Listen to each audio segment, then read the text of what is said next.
Hello के प्रमुख ने हाल ही में एक महत्वपूर्ण जानकारी साझा की है जो हमारे देश के रक्षा क्षेत्र के लिए बहुत मायने रखती है।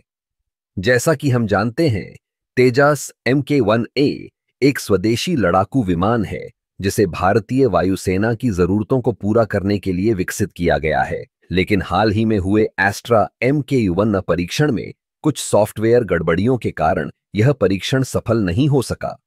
ये गड़बड़ियां तकनीकी रूप से बहुत जटिल हैं। एस्ट्रा MK-1 एक हवा से हवा में मार करने वाली मिसाइल है और इसका सही तरीके से काम करना बहुत जरूरी है। HAL के प्रमुख ने बताया कि इन सॉफ्टवेयर गड़बड़ियों के कारण मिसाइल की प्रणाली में कुछ असामान्यताएं आ गई थीं, जिससे परीक्षण के दौरान प्रदर्शन प्रभावित हुआ। अब यह सुनकर थोड़ा निराशा होती है, लेकिन हमें यह समझना होगा कि तकनीकी विकास में ऐसे उतार चढ़ाव आते रहते हैं।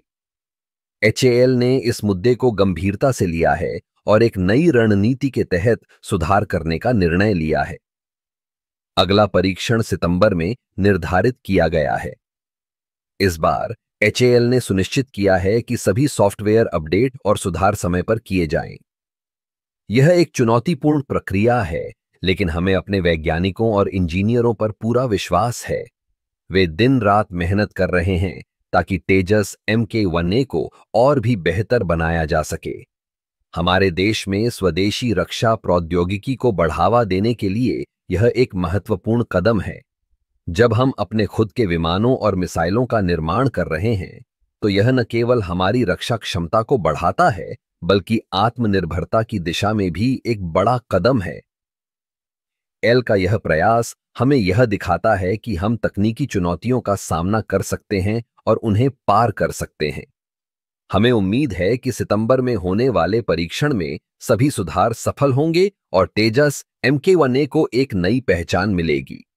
इस प्रकार यह सिर्फ एक तकनीकी समस्या नहीं है, बल्कि यह हमारे देश की रक्षा क्षमताओं को मजबूत करने की दिशा में एक महत्वपूर्ण कदम है।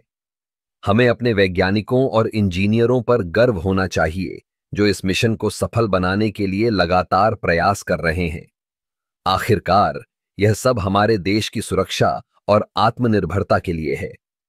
तेजस MK-1A और एस्ट्रा MK-1 जैसे प्रोजेक्ट्स हमें यह याद दिलाते हैं कि हम भी किसी से कम नहीं हैं